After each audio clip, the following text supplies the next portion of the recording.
अस्सलामुअलैकुम। नाज़रीन, रूस ने ईरानी ड्रोन्स के जरिए यूक्रेन पर ऐसे ऐसे हमले किए हैं कि एक दो शहर तो क्या पूरा यूक्रेन ही अंधेरे में डूब चुका है और ना वहाँ पानी मिल रहा है और ना वहाँ इंटरनेट की सहूलत मौजूद है। जाहिर है कि बिजली एक अहम जरूरत है और बिजली के बिना इस दौर में जिंदगी गुजारना बहुत मुश्किल है। यही हाल यूक्रेन का हो चुका है। बिजली न होने से पानी और इंटरनेट का बहरान पैदा हो चुका है और लोगों की जिंदगी अजीरन होकर रह गई है।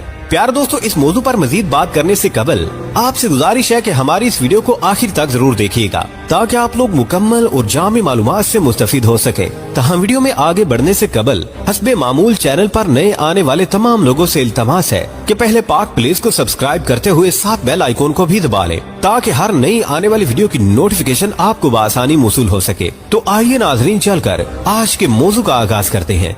नाज़रीन, गुज़िश्ता एक हफ्ते से रूस की तरफ से यूक्रेन पर मुसलसल हमले किए जा रहे हैं और रूस ने जो ड्रोन ईरान से हासिल किए हैं उनके जरिए हमले किए जा रहे हैं जिन्होंने पूरे यूक्रेन को अंधेरे में डुबो दिया है। ये जो रिपोर्ट आपको दिखाई जा रही है इससे भी अंदाजा हो सकता है कि वहाँ इस वक्त क्या हालत हो चुकी है। और इस वक्त सूरत हाल ये है कि ना ही बिजली है और इंटरनेट भी बंद हो चुका है। प्यारे दोस्तों, दूसरी तरफ यूक्रेन ने इसराइल से और दूसरे मुल्कों से दिफाई निजाम देने का मुतालबा किया है और इसराइल से खास तौर पर कहा गया है कि यूक्रेन को भी आयरन डोम दिया जाए जो इसराइल का बेहतरीन दिफाई निजाम है। लेकिन इसराइल ने यूक्रेन को ये दिफाई निजाम देने से इनकार कर दिया है। यूक्रेन को पता है कि इसराइल हथियार नहीं देगा, लेकिन इसको ये भी पता है कि इसराइल को दबाव में किस तरह से लाना है। इसलिए यूक्रेन को चूंकि पता है कि ईरान और इसराइल का आपस में फटा रहता है, इसलिए अब ज़ेलेंस्की ने अपने बयान में कहा है कि हमारी जंग अब सिर्फ रूस से नहीं है बल्कि हम ईरान से भी जंग कर रहे हैं, इसलिए कि ईरान ने रूस की मदद की है और इसको ड्रोन मुहैया किए हैं।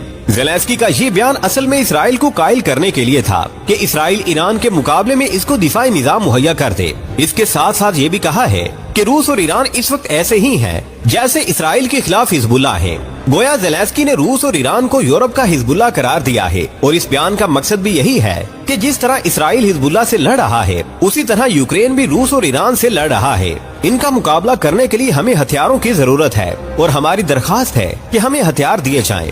नाज़रीन, दूसरी तरफ यूक्रेन ने कहा है कि इसने रूस का इतना असलहा तबाह कर दिया है कि अब वो नेटो के साथ जंग नहीं कर सकता और इसकी ताकत कम होकर रह गई है। ज़ेलेंस्की का ये बयान भी दरअसल नेटो की हमदर्दियां हासिल करने का एक बहाना है, वरना रूस के मुकाबले में यूक्रेन एक चींटी से ज्यादा अहमियत नहीं रखता। अगर इसकी सपोर्ट में अमेरिका और नेटो ना खड़ा होता तो रूस के लिए इस पर कब्जा करना चंद दिन की बात है। इसके साथ जुड़ी खबर ये है कि यूएनओ में रूस के खिलाफ वोटिंग हो रही थी जिसमें रूस के खिलाफ करारदाद पेश की गई थी कि इसने यूक्रेन के 4 हिस्सों पर नाजायज कब्जा किया है। इस वोटिंग में ना भारत शामिल था और ना ही पाकिस्तान, लेकिन चीन ने रूस के हक में वोट दिया है और कई एक मुल्कों ने भी रूस का साथ दिया है और यूक्रेन के खिलाफ वोट डाला है। इसके साथ साथ कई एक ममालिक ने गैर जानिबदारी का सबूत दिया और वो वोट भी रूस के हक में दिया गया है। नाज़रीन, दूसरी तरफ रूस ने कहा है कि यूरोपीय यूनियन जिस तरह यूक्रेन की मदद कर रही है इसका मकसद ये है कि नेटो जंग को बढ़ाने की कोशिश कर रहा है और अब हमारा मद्दे मुकाबिल पूरा यूरोप है और हमारा मुकाबला नेटो से भी है और यूरोपीय यूनियन से भी। यूक्रेन के लिए बुरी खबर ये है कि अमेरिका में इलेक्शन होने जा रहे हैं और नवंबर में इलेक्शन है और अगर जो बाइडेन की हुकूमत खत्म हो जाती है तो यूक्रेन की मदद करना अमेरिका के लिए मुश्किल हो जाएगा। इसलिए कि अगर ट्रम्प दोबारा आ जाता है तो वो तो जंग के खिलाफ है और अमन का दाई है और उसने जो बाइडेन को भी जंगी जुनूनी कहा है। इसलिए ट्रम्प आ गया तो यूक्रेन के लिए एक मुश्किल पैदा हो सकती है और इसको हथियार मिलने मुश्किल हो सकते हैं।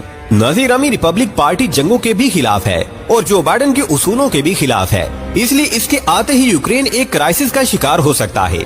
पाक प्लेस को देखने और सुनने वाले प्यारे दोस्तों, यहाँ ये भी बताते चले कि ईरान का शहीद ड्रोन रात के अंधेरे में यूक्रेन पर हमले कर रहा है और ईरान के इस ड्रोन की वजह से यूरोपीय यूनियन ईरान पर मजीद पाबंदियां लगा रही है। लेकिन ईरान मुसलसल यही कहता आ रहा है कि इसने रूस को कोई ड्रोन नहीं दिए और रूस ने भी इस बारे में कहा है कि हमने ईरान से कोई ड्रोन नहीं लिया। लेकिन यूरोप और अमेरिका मुसलसल इसी बात पर अड़े हुए हैं कि यूक्रेन पर ईरानी ड्रोन से हमले किए जा रहे हैं और इल्जाम लगाया जा रहा है कि इसने यूक्रेन को तबाह कर दिया है।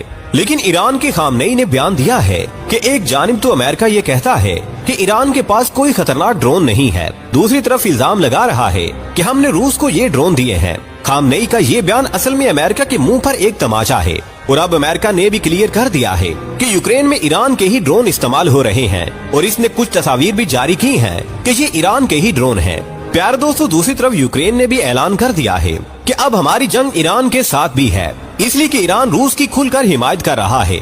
व्हाइट हाउस की तरफ से भी ये बयान आया है कि क्रीमिया में फौज की कमांड भी ईरान कर रहा है और इसके फौजी भी क्रीमिया में मौजूद हैं। और अब सवाल ये पैदा होता है कि ईरान के पास अगर छोटे मोटे ड्रोन हैं तो खौफ किस बात का है। लेकिन मामला ये नहीं है। मामला ये है कि अमेरिका को पता है कि इसने ईरान पर पाबंदियां तो लगाई थी, लेकिन ईरान ने इसके बावजूद तरक्की की है और बेहतरीन किस्म के जदीद ड्रोन बनाए हैं और वो रूस को दिए जा रहे हैं। इसलिए अब यूरोप ने भी ईरान पर पाबंदियां लगाने का इंदिया दिया है।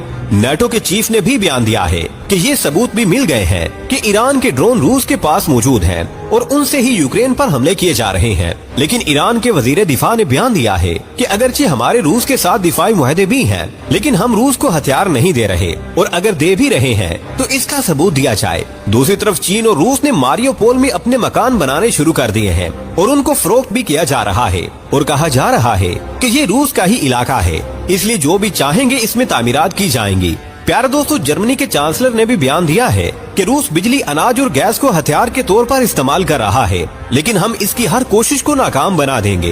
बहरहाल जैसा भी हो, इस वक्त रूस और यूक्रेन की जंग एक खतरनाक मोड़ में दाखिल हो चुकी है और आलमी जंग का खतरा मंडला रहा है। आने वाले वक्त में रूस कौन सा नया सरप्राइज सिहोनी ताकतों को देने वाला है, ये तो जाहिर है आने वाला वक्त ही बताएगा। प्यारे दोस्तों, आज की वीडियो में बस इतना ही। हमें आज भी पूरी उम्मीद है कि आज की ये वीडियो भी आपके इल्म में इजाफे का बाइस बनी होगी। वीडियो पसंद आने की सूरत में इसे लाइक कीजिए, दोस्तों से शेयर कीजिए और कमेंट सेक्शन में हमें अपनी कीमती राय से जरूर आगाह रखिएगा। अल्लाह निगहबान।